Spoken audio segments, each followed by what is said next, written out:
faked appendicitis to get out of school, and they actually took it out.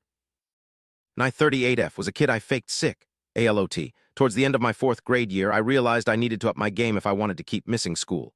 Both my dad and brother had appendicitis, so I knew it was on the lower right side of the body. Woke up the next day and pretended to have said pains. Things went great at first. No school, house to myself.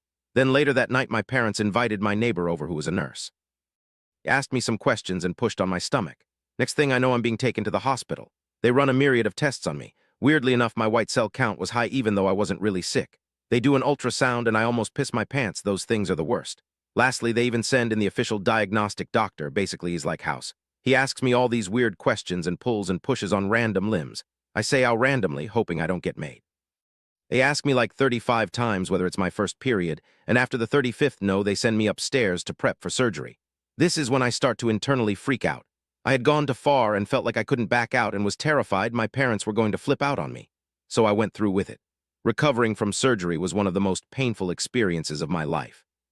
It wasn't until I told my therapist about 10 years later that I even realized how dangerous it was. Edit. I find it kind of funny that a story about me making a huge lie is being accused of being a lie.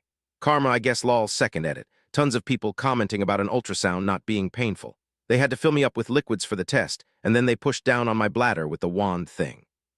It wasn't so much painful as super uncomfortable. BC, it felt like my bladder was going to explode. They ran other tests, but it was 28 years ago, and I don't remember.